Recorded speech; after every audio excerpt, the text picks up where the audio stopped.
आज हम बात करने वाले हैं टेलीग्राम के बारे में, जिसे पूरी दुनिया परेशान भी है बट इसे फ्री स्पीच का मसीहा भी मानती है। वो इसलिए क्योंकि Telegram end to end encryption use करता है, जिसका मतलब अगर दो लोग टेलीग्राम में बात कर रहे हो तो कोई भी थर्ड पार्टी उसकी बातों को ना जान सकता ना सुन सकता। Even the most powerful government in the world, कोई नहीं। अब फ्रीडम ऑफ स्पीच को लेकर दुनिया भर में बहस चली रही है। मोस्ट ऑफ द कॉमन लोगों का यही मानना है कि फ्री स्पीच एक बेहतर और निष्पक्ष सोसाइटी के लिए बेहद ही ज़रूरी है। अब इसे अगर थोड़ा आसान तरीके में समझा जाए तो इंडिपेंडेंस के पहले की बात करते हैं। उस समय अंग्रेजी हुकूमत थी, वो हर वो मुमकिन कोशिश करती थी जिससे इंडियंस की आवाज़ दबाई जाए। हमारे लीडर्स के वेयर अबाउट्स जानने के लिए, वो कहाँ रह रहे हैं, क्या बात कर रहे हैं, किससे मिल रहे हैं, क्या प्लान कर रहे हैं, कब क्या होने वाला है, नहीं होने वाला, वो हर चीज़ में नज़र रखती थी। हर न्यूज़ को सेंसर किया जाता था, सिर्फ वही न्यूज़ चलती थी जो उनके एजेंडा में फिट होती थी, ताकि आगे चल के कोई भी चीज़ एक बहुत बड़ा रेवोल्यूशन ना ले जिसकी वजह से उन्हें अपनी हुकूमत गंवानी पड़े। मान के चलो अगर उस समय में हमारे फ्रीडम फाइटर्स के पास टेलीग्राम जैसा ही क्या पा जाता है, मतलब एक मोड ऑफ कम्युनिकेशन आ जाता है जहाँ वो आपस में जो भी बात कर रहे हो उसे कोई भी सुन नहीं सकता, मॉनिटर नहीं कर सकता, ट्रेस नहीं कर सकता। जरा सोच के देखो। In one line, free speech is one of the main pillar of our civilisation और ह्यूमैनिटी। मीन्स अगर फ्री स्पीच ही नहीं रहेगा तो जानवरों के बीच और हमारे बीच अंतर क्या रहेगा, अगर हम अपने दिल की बात ही नहीं कर पाए, मन की बात ही नहीं कर पाए। अब लेते हैं इसी सिक्के का दूसरा पहलू। कुछ लोगों का यह मानना है कि यही free speech terrorist organisation, cyber thugs, drugs peddler, human traffickers, fake news चलाने वालों के लिए यह एक हथियार बन के रह गया है, जो इस प्लेटफॉर्म का इस्तेमाल सिर्फ और सिर्फ इलीगल एक्टिविटीज़ के लिए यूज़ कर रहे हैं, जो कि सोसाइटी के लिए बेहद खतरनाक है। टेलीग्राम में बहुत से एक्विजिशंस भी लगे हैं, जैसे money laundering, child sexual exploitation, drugs trafficking, fraud, criminal activities, withholding information about terrorist from government agencies. इन सब के बावजूद टेलीग्राम अभी भी चल रहा है। इसके फाउंडर पेवेल दुरोव को अपना देश रसिया छोड़ना पड़ा फ्री स्पीच के चक्कर में। गवर्नमेंट ने उन पर इतना प्रेशर बनाया कि उन्हें खुद की कंपनी से रिजाइन करना पड़ा। Not Telegram, VK, his past app, उसके बारे में बात करेंगे वीडियो में। इनके ऑफिसेस में रेड्स की गई, इन्हें ब्लैकमेल करने के लिए, पब्लिकली इनकी इमेज को खराब करने की कोशिश की गई।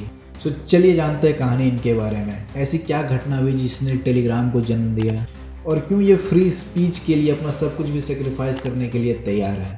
अबे ये जक चाचा की फोटो हटा यार। It doesn't matter how many other messaging apps are out there if all of them suck. Telegram is the best messaging technology in the market. We care about freedom. Cannot make messaging technology secure for everybody except for terrorists. Telegram, जो आज world की 7th most used social media platform है, beating Snapchat. समझ रहे हो, तुम्हारे रोज के snap भेजने के बावजूद भी टेलीग्राम यूजर्स स्नैपचैट यूजर्स से ज़्यादा है, with monthly 950 million active users on Telegram and worth more than $30 billion. और एक मज़े की बात बताता हूँ, ये जो पूरा $30 बिलियन का साम्राज्य है बस 30 एम्प्लॉयज़ ही संभाल रहे हैं। यस, टेलीग्राम में बस 30 एम्प्लॉयज़ ही हैं। चलिए जानते हैं ये सब कैसे स्टार्ट हुआ। तो आते हैं 2006 में, जब पेवेल 22 साल के थे तो उनके दोस्त व्याचेस्लाव मिरलाशवा, इससे कैसे प्रोनाउंस, एनीवेज, इन्होंने पेवेल को फेसबुक के बारे में बताया कि कैसे वो यूनाइटेड स्टेट्स में बहुत फेमस है। पेवेल को आइडिया पसंद आया, उन्होंने अपने भाई के साथ मिलकर वीके ऐप को क्रिएट किया। वीके ऐप ने बहुत से नए फीचर्स अपने यूजर्स को दिए, जैसे कि फ़ोटोज़ ऐड करना, वीडियो डालना या फिर म्यूज़िक ऐड करना, जो उस समय फेसबुक में नहीं थे। और देखते ही देखते बस 2 सालों वीके में 10 मिलियन यूजर्स जुड़ गए और रसिया की मोस्ट विजिटेड साइट बन गई वीके। फिर साल आता है 2011, जब पुतिन वापस से प्रेसिडेंसी के लिए रन कर रहे थे। उस समय ओपोजिशन पार्टीज वीके को यूज करके लार्ज स्केल में प्रोटेस्ट ऑर्गेनाइज कर रही थी। So when the Russian opposition started to use VK to organize large protests in Russia, where like almost 500,000 people would go and protest on the main square or some of the main squares of the city, we were requested to ban these communities on VK by the government, and I refused. जिसका जवाब उन्होंने एक meme post किया। एक कुत्ता है, उसने hoodie पहनी हुई और अपनी जीभ बाहर रखी है। मतलब समझ रहे हो, अपने ही देश के गवर्नमेंट को ऐसा रिप्लाई देना। बट गवर्नमेंट तो गवर्नमेंट है, वो ऐसे किसी को छोड़ती नहीं। उनकी तरफ से प्रेशर बढ़ता ही गया और फिर 2012 में रसिया के बिगेस्ट मीडिया आउटलेट ईटी ने वीके को खरीदने के लिए पेवेल के पास ऑफर भेजा। उसमें बंदे ने मिडिल फिंगर रिप्लाई भेज दिया यार। और इस आग में घी डालने का काम किया 2013 में हो रहे यूक्रेन में एंटी गवर्नमेंट प्रोटेस्ट में। Hundreds of thousands of Ukrainians have been rallying in Kiev against their president's U-turn on Europe amid increasingly chaotic scenes. They defied a ban to gather, and while most of the demonstration was peaceful, young radicals used a bulldozer to try to break into Viktor Yanukovych's headquarters. जिसमें protesters VK app को ही use कर रहे थे large scale में protest organise करने के लिए, जिसके बारे में रशियन गवर्नमेंट ने यूक्रेनियन सिटीजन्स का डेटा मांगा वीके ऐप से। Demands from the Russian side saying you have to give us the private data of the organizers of this protest. And our response was, wait a minute, this is a different country.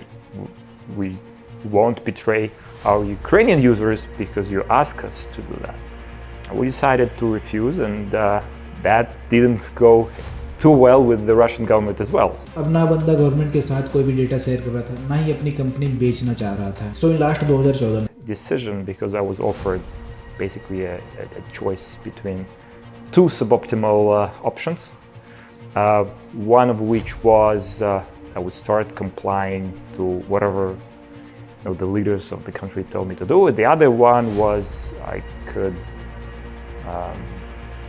sell my stake in the company, retire, resign as the CEO, and leave the country. I chose the latter. and he was forced to sell his shares below market rate and leave Russia.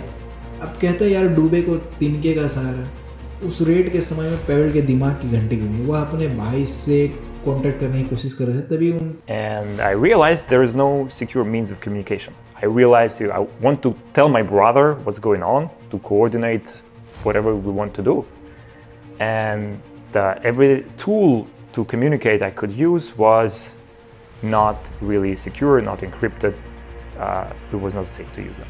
So I thought, it could be a good idea to actually come up with a decently encrypted messaging app.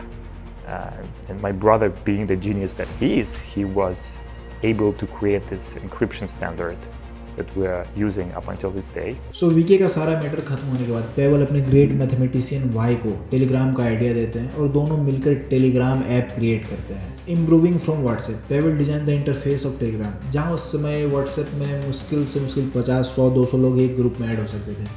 Telegram में 1 लाख से भी ज़्यादा users एक community में add हो सकते थे। The first app with cross device synchronisation, जहां व्हाट्सएप में आप बड़ी फाइल्स नहीं भेज सकते थे, टेलीग्राम में आप बड़ी से बड़ी फाइल सेंड कर सकते थे विदाउट एनी क्वालिटी इशूज़।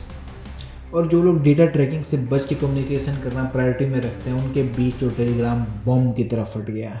दोनों भाइयों ने $300 मिलियन का इनाम भी रखा है जो भी टेलीग्राम के इंक्रिप्शन को क्रैक कर सके। 2015 आते आते टेलीग्राम में 35 मिलियन मंथली एक्टिव यूजर्स हो चुके थे एंड ध्रुव ने अगले कुछ साल अपनी कंपनी के हेडक्वार्टर्स चुनने में लगा दिए। ऑप्शंस में जर्मनी था, बट वहाँ गवर्नमेंट इन्वॉल्वमेंट बहुत ज़्यादा थी। यूएसए में वो फेडरल एजेंसीज के चोचले के चक्कर में पड़ना नहीं चाहते थे। Whenever I would go to the US, I would have 2 FBI agents greeting me at the airport, asking questions. So in last, Pavel settled his headquarters in Dubai. अब जैसे जैसे समय बीत रहा था, टेलीग्राम की पॉपुलैरिटी तो बढ़ ही रही थी, साथ ही साथ उसके यूजर्स भी बहुत तेजी से बढ़ रहे थे। जहां हर social media platform covid debates को सेंसर कर रहा था, टेलीग्राम ने इसे सेंसर करने से मना कर दिया, जिसके लिए उन्हें बैकलैश भी झेलना पड़ा। पेवल ध्रुव की माने, For me, it was never about becoming rich. For me, everything in my life was about becoming free.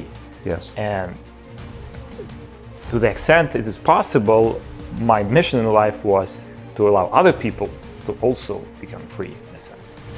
And using the platforms that we created, or I created, my hope was that they could express their freedoms.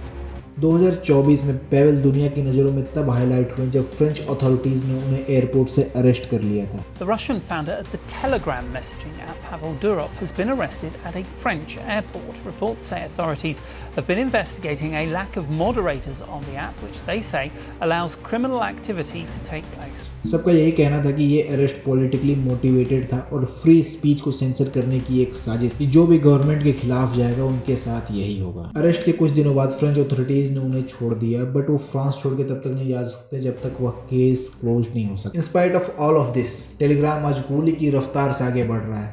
with nearly 1 billion active users per month and adds an annual revenue of $500 million. Pavel Durov personal net worth is listed as $15 billion on Forbes list, and despite all this money, he owns nothing, not a thing. So what do you think on Telegram? क्या इसे भी sensor होना चाहिए बाकी social media platforms की तरह, और it should be like as it is? Comment your views. Thank you.